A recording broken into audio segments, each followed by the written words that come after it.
So, again, my name is Anton, and I'm a developer at Kyber Network. Maybe I should go over here. I guess this is my best angle to the people taking pictures. Okay. So, yeah, I'm a developer at Kyber Network, and basically I help on integrations and helping grow our developer ecosystem. So I'm here to share our perspective in how we use the blockchain to help solve and enable these different use cases in growing this new digital economy that the blockchain invented or created. And so first I'll cover what Kyber Network is and how we enable decentralized finance. But for those of you who haven't heard about Kyber Network, I'll also cover briefly what Kyber Network is, what problems we're trying to solve, and to demonstrate as well the different use cases that we enable. So yeah, this is me. My name is Anton. What is Kyber Network? Essentially, Kyber Network is an on-chain liquidity protocol. Now, without having to go into technical detail in that statement, the only thing you need to remember is this. Our protocol, the key mechanism that our protocol enables is decentralized token swaps, where a user can swap or exchange or convert one token to another. So exchange from one token to another. And basically from this token swaps, right, you can embed this token swap into any application. So, which enables value exchange between different parties in the ecosystem. And users can then access this token swap functionality across different interfaces, and developers can build innovative applications where they can help build a world where any token can be used anywhere. So this is the core problem that we're trying to solve. The key properties of this protocol are: one, it is decentralized, meaning no one owns the protocol, and the second one is that it is permissionless, where anyone can access or contribute to liquidity in the protocol. So what exactly is Kyber Network trying to solve? Before that, let me set some context, right? We are now moving towards a new digital economy, right? Where this economy is completely open and democratized, and anyone can create programmable assets. As a result, if you check like an Etherscan, there are over 140,000 different tokens or digital assets. So you have this different projects that can create their own token that can be used within their own project. But the problem that arises from this is that these tokens are siloed within their own ecosystem. So I'll give you an example. There could be tokens that could be used in like a cloud computing platform, and they only accept their native token as a method of payment. Or you can have like a non-fungible token or like a digital collectible platform, and they also have their own native token as a method of payment or utility. So as you've seen in the previous presentations, we had like Digix, where they tokenize gold. We had Maker, who's tokenizing the US dollar. And you have this whole plethora of different applications where they're trying to build their own token with its own unique properties and utilities. So let's have a simple scenario. Who here has heard of Decentraland? Okay, maybe a few. So to give some context again, right? So Decentraland is a platform where I can own a digital parcel of land. And to like give a high-level concept of this, right? I can basically purchase this digital land, and they give me like a digital deed in the end. But they only accept their own native token called mana. So a good analogy would be that I want to pay with US dollars, but then they only accept like a Philippine peso. So in this example, a user wants to buy a parcel of land on Decentraland, but I want to use my DAI tokens because that's the only thing I hold, and that's my only interest. I don't want to hold like the other tokens, right? So as a user holding DAI tokens, it is not unreasonable for me to expect to have this whole process occur in one single step, where I, as a user, pay with my DAI tokens, and I get the non-fungible token or the digital deed in the end, in one single transaction, right?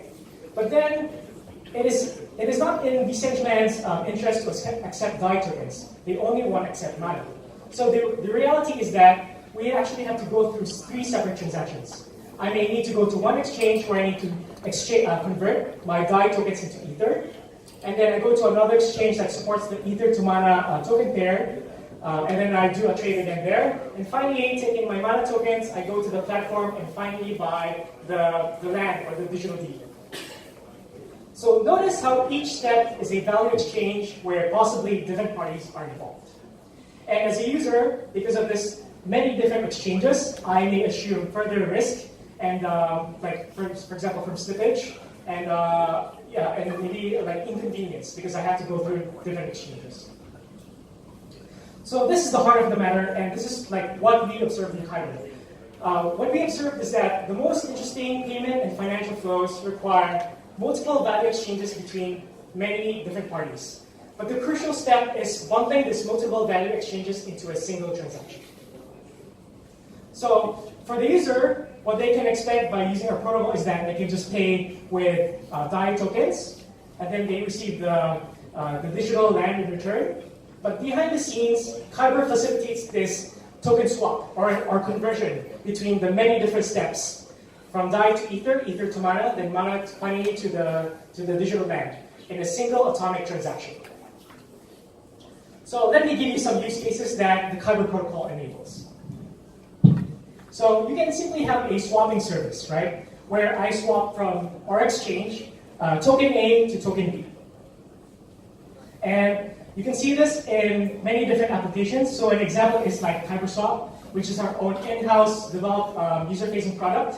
And it basically has a cool interface where you can swap from one token to another. We also have your swap, which is built on top of our protocol, and they provide the same service, but with a completely different user experience. We also have other applications like CoinGecko and a bunch of others. Another use case is wallets. So for those who don't know, there are cryptocurrency wallets that can hold different kinds of digital tokens or digital cryptocurrencies. One of the popular ones in China is Anton, and they're popular as well around Asia.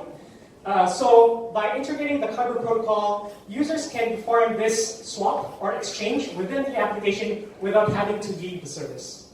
The same as well for MyEther wallet, which is one of the famous web-based wallets out there in Ethereum. Another interesting use case is payments. So let's say I'm a vendor or an e-commerce website, right? And I'm selling t-shirts. But it might be my interest to just receive either DAI tokens or maybe Ether, right? But by integrating the Kyber protocol, you enable your users to pay with any token. And in between or behind the scenes, we facilitate this token swap for you such that the vendor still receives the token of his choice, but the user can pay in any token that he wants. So this green monster over here is a representation of a non-fungible token, like a digital collectible.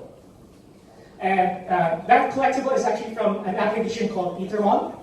So you can think of it like Pokemon, right? But Pokemon on the blockchain. So before Kyber, they only accepted their native token, which is Emon. But after integrating Kyber, users can now pay with any token. The same goes for WisePass, which is a platform where users can buy what they call perks, and then they can redeem these perks for, let's say, like fine dining, massages, or movie tickets. But of course, by integrating Kyber, then they allow their users to pay with any token, not just their native token. So another use case that we enable is financial services. So we have here Meetup, which is an asset management system. And in here, they can use Kyber as a way to do automated rebalancing. And on the right, you have Total, which is kind of like an investment platform. So let's just say I invest or put in 100 Ether, but then it all gets split up automatically into 5 different tokens. So this is what we enable as well. Another use case is platform services. So these projects haven't integrated Kyber yet, but I'm just using them as an example of what we can enable them to do.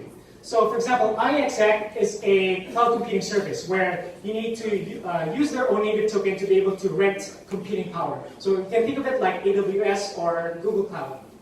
And then on the right, you have phone, where you need to stake their token in a specific location to show that it has some kind of like reputation over there. Again, by integrating Kyber, instead of using their own native tokens, you allow your users to use any token instead. And lastly, another example is token sales as a service. So for those of you who has ever participated in the token sale, usually you would give your Ether and you would get the token that they're trying to sell, right, in return. But by integrating Kyber, you allow your users then to pay with any token. The platform still receives the token of their choice or Ether in the end, and this all happens in one single transaction. So an example of this platform is OpenToken. This is a token sale platform, and Token Foundry as well. So one last example is trading arbitraging. So applications like can use Kyber as a market where they can arbitrage between different, let's say, decentralized and centralized exchanges as well. Or you can create like trading programs where you can create like algorithmic programs to do trading for you. So having said that, these are the different use cases that the Kyber protocol enables. And you notice that most of these are solutions mainly for blockchain projects.